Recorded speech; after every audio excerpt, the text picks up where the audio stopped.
12 जून 2025 का दिन भारत के लिए एक काला दिन साबित हुआ। अहमदाबाद से लंदन जा रही एयर इंडिया की एक फ़्लाइट जैसे ही इसने टेक ऑफ किया उसके कुछ ही सेकंड्स बाद वो क्रैश हो गई। इस फ्लाइट में कुल 241 लोग सवार थे। इनमें पैसेंजर्स, क्रू मेंबर्स सब शामिल थे। इसके अलावा ग्राउंड पर भी 19 लोग यानी कुल 260 लोगों की मौत हो गई। सिर्फ एक इंसान जिंदा बच पाया। यह हादसा भारत के इतिहास के सबसे खतरनाक विमान हादसों में से एक है और न सिर्फ लोगों के मरने के लिहाज से, उनकी जान जाने के लिहाज से, बल्कि जो आर्थिक रूप से भी यह हादसा है भारत के सबसे बड़े एविएशन हादसों में से एक साबित हो सकता है। इसका असर आपकी जेब पे भी पड़ सकता है क्योंकि क्रैश के बाद प्लेन के इंश्योरेंस की रकम से लेकर पैसेंजर्स और ज़मीन पे जिन लोगों की जान गई है उनका इंश्योरेंस देने में जो पैसे खर्च होंगे वो सीधा आपसे वसूले जाने की आशंका है। इस क्रैश में एयर इंडिया का एक ड्रीम लाइनर प्लेन पूरी तरीके से बर्बाद हो गया। इस तरीके का जो प्लेन होता है उसका market value 75 to 80 million dollar के करीब होता है। इंडियन करेंसी में ये 687 करोड़ पड़ेगा। इसके अलावा मॉन्ट्रियल कन्वेंशन नाम का एक इंटरनेशनल लॉ है। इस लॉ के अंडर जिन भी पैसेंजर्स की डेथ होती है उनको एयरलाइंस को लगभग 1.5 से 1.25 करोड़ का मुआवजा देना पड़ता है। 241 यात्रियों की जो मौत हुई है उसके हिसाब से इसके लिए जो इंश्योरेंस कंपनीज हैं उनको कम से कम 360 से 430 करोड़ रुपए तक देने पड़ सकते हैं। ज़मीन पे जिन 19 लोगों की मौत हुई है उनका भी थर्ड पार्टी का क्लेम आएगा।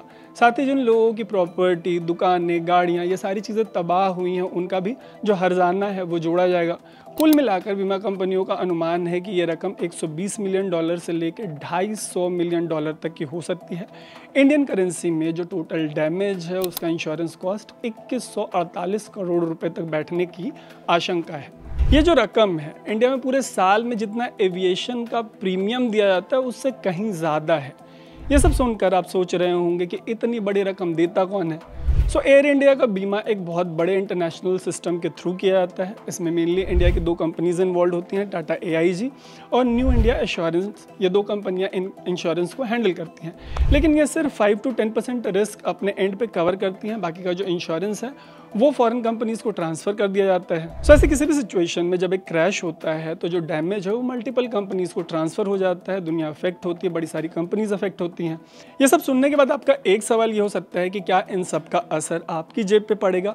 इसका जवाब हाँ में है। इस क्रैश के बाद जो प्लेन्स के इंश्योरेंस के लिए जो प्रीमियम लगता था उसका 10 to 30% उसमें इंक्रीज़ हो सकता है।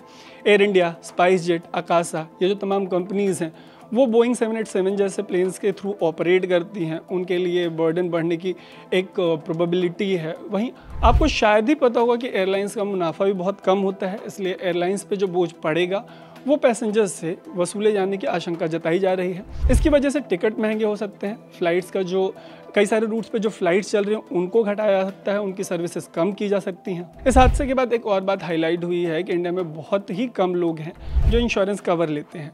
97% से ज़्यादा इंडियंस के पास ट्रैवल इंश्योरेंस या पर्सनल एक्सीडेंटल कवर नहीं होता। ऐसे में जो लोग हैं वो एयरलाइंस या सरकार से जो उनको मुआवजा मिलता है उसके ऊपर डिपेंडेंट होते हैं। टाटा ग्रुप ने हादसे के बाद हर अफेक्टेड फैमिली को 1-1 करोड़ का मुआवजा और 25 लाख की एक और रकम देने की घोषणा की थी। तो बात इस पे हो रही है कि फ्यूचर में लोगों को अपना इंश्योरेंस कवर लेने पे बहुत ज़्यादा फोकस करना पड़ेगा क्योंकि इंडिया में प्लेन हो या रोड्स हो, दोनों जगह पे जो फैटिलिटीज़ हैं वो बहुत तेज़ी से बढ़ी हैं। कहा यह भी जा रहा है कि अब इंश्योरेंस कंपनीज़ को भी अपनी स्ट्रैटेजी बदलनी होगी। उन्हें अब सिर्फ फ्लाइट के टेक्निकल एस्पेक्ट पे नहीं बल्कि operational routes, weather, war zone और ऐसे तमाम रिस्क को फैक्टर इन करना पड़ेगा, खासकर तब जब दुनिया के कई हिस्सों में लगातार टेंशन बना हुआ है। साथ ही सरकार और इंडस्ट्री के साथ मिलकर ये तय करना होगा कि न सिर्फ पैसेंजर्स बल्कि आम लोग और उनकी प्रॉपर्टीज़ का भी इंश्योरेंस जो है उस पर इंसिस्टेंस दिया जाए। इस एक क्रैश के बाद तो इसी तरीके की डिबेट्स सामने आई हैं। देखने वाली बात होगी कि आम लोगों की ज़िंदगी पर फाइनली इसका क्या इम्पैक्ट पड़ता है।